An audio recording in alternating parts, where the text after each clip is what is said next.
Welcome to Cascais in Portugal. The 52 Super Series stays in the Atlantic for the third regatta of the season.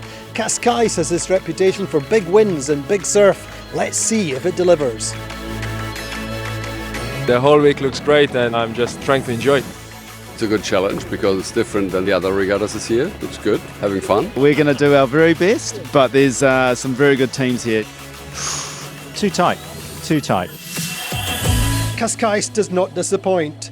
Such a contrast to the light, flicky breezes of Andalusia. Preveza arrive in Cascais on the heels of a big win, while by contrast to circuit champions Quantum Racing come back to Cascais, where they won the world title last year after their worst finish for years. Cascais, with its pretty streets, bars and restaurants, beaches and lively buzz, is very popular with the sailors, and after a big day in the water, coming ashore the smiles are obvious. Platoon, who have already marked themselves out as contenders this season, are missing their talismanic Olympic champion, America's Cup winner Jordi Calafat. Calafat's injured his fingers, and coach Morgan Reeser steps onto the boat. This is the most challenging place we get to sail and the funnest, so really looking forward to it. And Platoon are hoping their new secret weapon, a third pedestal winch at the back of the boat, will pay off in the Cascais surf and big wins. We were thinking in our racing in windy conditions to have a third pedestal in the back of the boat. One of the reasons is first is to keep the weight of the crew in the back of the boat. So if we have a pedestal here, the big grinders of the boat can be on the back of the boat to do maneuvering. And the second reason is in some windy conditions you need more power to hoist sails, drop sails and do maneuvers, so you also can add 6 people to grind. Day one and it's over 20 knots, just what was ordered by the fleet. Adrenaline pumping conditions, it seems like Preveza have carried forward their winning momentum. Azura actually lead early on, but they jive set at the top mark and let Preveza through to win. But race 2, the champions hit their straps, and Quantum Racing following up with an opening second place with a victory.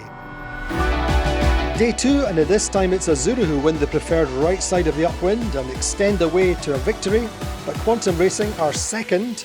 Platoon proved their mettle in the second race with their victory, but Quantum Racing are super consistent.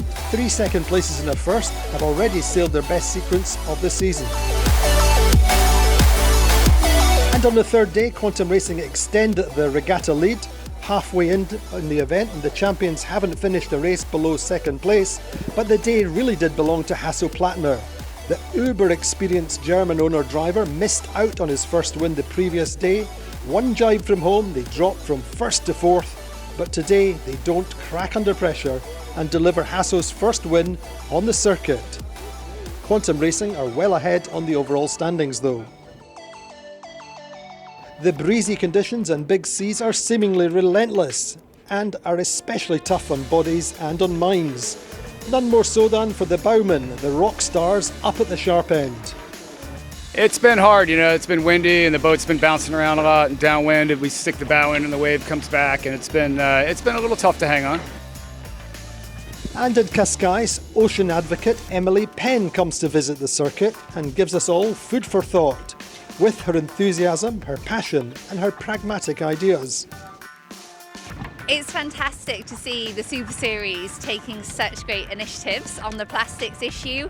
I haven't seen a single plastic bottle since I've arrived, and I think there's so many more ideas on what more the athletes can be doing, the way that they can actually work on other areas of influence to be able to change this problem as well. And it looks like business as usual on day 4, starting out in 30 knots as the fleet goes afloat, but there's a delay as the wind suddenly drops away. Only one race is sailed down on the inshore Easterly Arena. It's shifty, funky and a big contrast to the racing so far. Andy Soriano's Allegre register their first bullet here, but in 4th, Quantum Racing will carry a 5-point lead into the final day. And the middle of the regatta marks the halfway point through the 5 regatta season. At the top of the standings, Azura have a little bit of a lead, but 3 teams are all tied and Quantum Racing are back in contention. Well, if the winds were a little bit lighter on the penultimate day, this Saturday showdown sees a full 25 to 30 knots of northwesterly, and Bernasek win the penultimate race. Quantum Racing are third, Azura second, and that means Quantum Racing lead into the final race by 4 points. And the regatta goes down to the final run. Azura stay offshore and make a big gain at the last minute. Platoon going head to head with Preveza. Platoon come through to win the final race. Azura just miss out by a matter of a couple of metres, but Azura second, Quantum Racing in fifth. So Quantum Racing win their first regatta title of the season. Azura missing out once again by a single point. Tough conditions. I mean, it was windy at times today. I think we had some good 30-knot gusts and it was some unreal racing. Wow, this fleet's tight. The whole fleet sail these boats to an unbelievable level. We lost a few more points on Azura today, but overall we're pretty pleased. So small victory this week, but there's 2 more events with a big goal at the end of that. So the final standings, Quantum Racing win on 23 points, Azura just a single point behind on 24, and Platoon third on 35 points. A great week in Cascais, winds blowing every day, big surf, and a great win for Quantum Racing, their first of the season. Now we go to Puerto Portals, back to high summer and sea breezes. Join us there.